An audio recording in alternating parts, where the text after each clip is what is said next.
2024 में इलेक्शन होने हैं और इलेक्शन में ऐसी गंभीरता का विषय लगातार बनता हुआ नजर आ रहा है। विपक्षी नेताओं के यहां पर ईडी लगातार यहां पे छापेमारी करती हुई नजर आ रही है। ईडी विपक्षी नेताओं को कमजोर करती हुई नजर आ रही है। लगातार दिल्ली के अंदर अरविंद केजरीवाल की पार्टी आम आदमी पार्टी पर लगातार ईडी शिकंजा कसती हुई नजर आ रही है और ऐसे में आम आदमी पार्टी के दिग्गज नेता, बड़े बड़े दिग्गज नेता जेल की सलाखों के पीछे ईडी ने छुपा दिए हैं। तो आखिर ऐसे में लोकसभा चुनाव के बाद क्या उन नेताओं को बाहर का रास्ता ईडी दिखाने का प्रयास करेगी या नहीं करेगी? अब लोकसभा के चुनाव से पहले ही सुप्रीम कोर्ट ने एक सवाल बीजेपी सरकार पर कर दिया है। वो सवाल मेयर चुनाव को लेकर चंडीगढ़ का था। जिस तरह से चंडीगढ़ में सुप्रीम कोर्ट ने बताया कि लोकतंत्र की हम हत्या होने हरगिज नहीं देंगे। जिस तरह से चंडीगढ़ के अंदर लोकसभा के चुनाव से पहले एक ऐसी समस्या का सामना पब्लिक को देखने को नजर आया जहां पर सुप्रीम कोर्ट ने सवाल कर दिया है कि हम वहां पर अब लोकतंत्र की हत्या करने का किसी को भी अधिकार नहीं देंगे। और लगता है ऐसे कि सुप्रीम कोर्ट ने कहा कि लगता है ऐसे भारत का लोकतंत्र खतरे में है और इसकी हत्या का प्रयास निरंतर होता हुआ नजर आ रहा है। लेकिन बीजेपी सरकार लगातार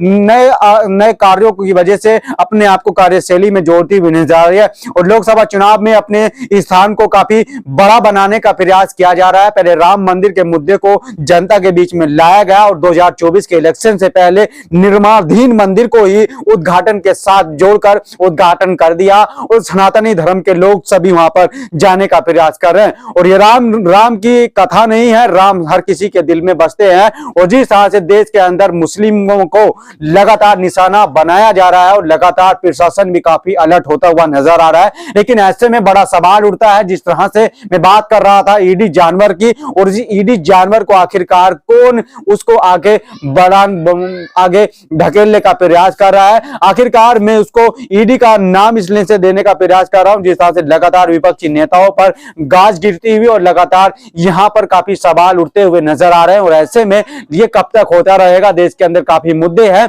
और बैंकों के अंदर जितनी भी करेंसी थी जिसको हम कैश काउंटर के रूप में जानते हैं और कैश सभी बैंकों का खत्म होता हुआ नजर आ रहा है। मैं पश्चिमी उत्तर प्रदेश से बात कर रहा हूं और आपको पता होगा आपकी बैंकों में भी कैश खत्म होता हुआ नजर आ रहा है। आप जाते हैं कैश के लिए लेकिन आपको कैश प्रोवाइड नहीं किया जाएगा।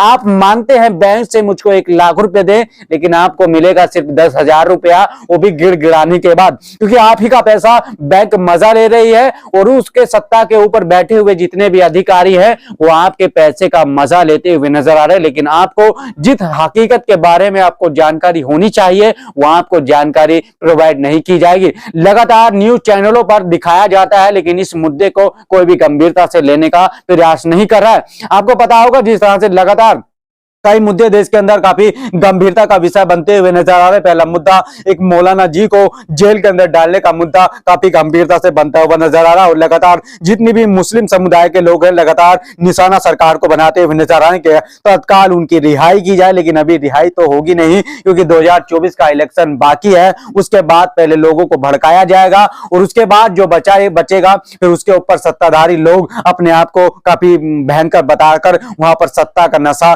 पब्लिक के बीच में लाएंगे और पब्लिक के बीच में नशा लाने की धुत लगातार बढ़ती हुई नजर आ रही है। लेकिन ऐसे में लगातार जितने भी देश के अंदर सेलिब्रिटी हैं वो देश को चाहते हैं कि वो सभी जुआ खेल